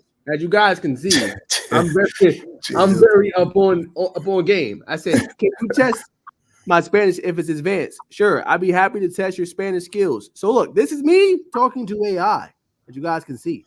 Okay, and then this is me writing off the dome in Spanish to AI, as you guys can see. And this is rating it right here. Oh, what a great trip you had to Puerto Rico. Your Espanol is very, very good. You have a couple of details you got to fix or improve. Here are some suggestions. But she said my Spanish is very, very good. Okay, so as Bacon alluded to, use it to help you. Okay, he's not going to say it, but I'll say it as a disclaimer. Wake up. Okay, go get you a book. Go get you some knowledge. Go get you some research. Go listen to Earn Your Leisure. Okay, as my educated brother said right here, and get put up on some game. Okay, because as he said, and he said it very nicely. Okay, jobs don't care about you. Okay, so make sure you got something working on the side for yourself. So when the time comes, as he said, you got something already working. You good. You ain't tripping. Okay, so you find ways to, like I said, use it, infiltrate it into your business, where you can sit back and be like, you know what I'm saying? As he alluded to, okay? And if you don't want the education on it, you don't want to try ChatGPT, I make it real easy for y'all if I get my tangent on what I want to talk about tonight. Invest in the stocks that are high in AI. NVIDIA, Tesla. Tesla is way up. This stock was $200 not too long ago, okay? It's up. Get you some shares. You know what I'm saying? Get you some stock. You know what I'm saying? Find the leaders of tomorrow and invest in them so then you can get the windfall as well. There's multiple ways to benefit off this. There's many ways to get the bag. What you broke for? Come on. So educate yourself, my brothers and sisters. As Bacon alluded to, Invest Fest. Try to get there. If you can't, try to get the recording. If you can't get the recording, get the books they recommend on Earn Your Leisure. Educate yourself, my brothers and sisters. All right. My message for tonight. I just wanted to go off of Bacon's point. Black power. Yes. All right. Yes. All right. My words of wisdom tonight. You cannot be disciplined if you do not know what delayed gratification is. I will say it again. Do not be disciplined if you don't know what delayed gratification is. Okay? Discipline, guys, is doing it when your motivation is not there. Okay? When you first start out, your motivation gonna be high. Then you're gonna have a bad day. You're gonna be sick. Something gonna go wrong. Your mama getting on your nerves. Your girlfriend bothering the hell out of you. Hey, Something is gonna be a deterrent in your way. But guess what? Life don't care. You still got to be consistent and disciplined. Discipline comes from consistency, doing it when you don't want to do it. So I say that to say, if you have a goal that you want to achieve, you're not going to get it in 1 week, 2 weeks. I know we live in a microwave society where we think, oh yeah, I got to get 10,000 followers. I've made it. No, it's a consistent work you put in day out when you're not feeling well. You know what I'm saying? And then you see the benefits down the line. You can go look at this. So many examples, right? Elon Musk didn't make it up into his 50s. You know how much work he put in, sleeping on mattresses, things like that. I'll throw the workout example for y'all. It takes people years, 3-4 years. But if you're putting in work 3-4 times a week, every single week, you're going to see the results at that time. But you're not going to see the results in a week, in a month, 2 months. So before you can be disciplined on anything, you have to know what delayed gratification. You're not going to get that gratification early on. You're going to get it later down the line, but it's going to make it even more worth it because you're putting all the consistency and time in. So I'll leave you guys with that tonight. Having discipline is doing something when you don't want to do it, but keeping in mind the long-term goals and what the potential could be. I'll leave y'all with that tonight. I could have said it better myself, my boy. very high level, brother. Very high level. Yes, sir. All right, boys. Where we going to be at this weekend? I will start this one and I'll throw it to Bacon. So I will be at the family reunion on Friday. You know what I'm saying? And then Saturday, if you know, Bacon. Saturday, I will be at Hoover. I'll be driving down with my buddy, and we'll be attending the Hoover, Alabama tournament. Again, if you know, Bacon, you know. You lost me on Friday, G. I ain't gonna lie to you, brother. Family reunion for me. 100%. The plan is to be in Hoover this weekend, ladies and gentlemen. You know what I'm saying? We'll be out there sweating, not for money, just for about the man's hamburger. I'm just playing, you know what I'm saying? If you know that movie, put it in the comments somewhere, you know what I'm saying? We'll definitely give you a round of applause. It might show your age, but you know what I'm saying? You're not too old. But anyway, you know what I'm saying? Hoover is the desired destination this weekend and beyond. I'll pass it to my brother Jerome, and he'll close us out. Yeah, man. We all planning on Hoover, so that will be in Alabama this weekend. So we got still kind of planning it out, but we were definitely planning on being there, man. It's gonna be a big event. My first time going. These guys went last year. Was this last year y'all went? Okay. So yeah, they went last year. I haven't went last year. This will be my first time, so it'll be my first experience for the first time. Then usually these guys going to their first event with me. So I'm going to my first event with them. So I'm excited to go, man. It's gonna be awesome. I'm about to crash that family reunion, man. I'm about to crash that family reunion, bro. That sounds good. That sounds like, black food. That sounds like it. Take good food in, man. And then holla at your boys on Saturday. You feel me? Hey, gotta eat good. He said, "Gotta eat good." Gotta eat good. Spend time with the fam, and then I'm locking in on Saturday. You feel me? 100%. Like family, bro. Yeah, for sure.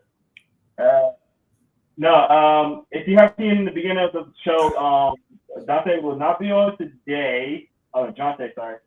He will not be on today. He will be on the week of his commitment. So he's planning on getting on tonight because the commitment was going to be tomorrow. He changed his commitment date to, I think it was the 26th, I believe.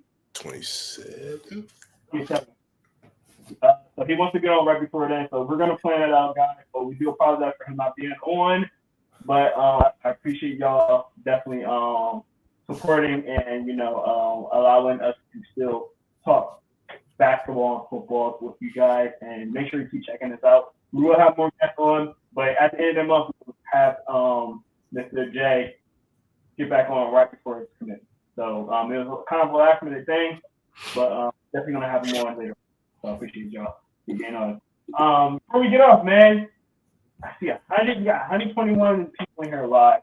That's not including Instagram, but I know 121 of you guys are not following all three of our podcasts. All three of our social media. Let me take this off real quick. You see that social media right there? Make sure you follow all three. You got to do it. It's required. I'm just letting you know. It's required to watch it. Foremost. It's required. And first and foremost, yeah.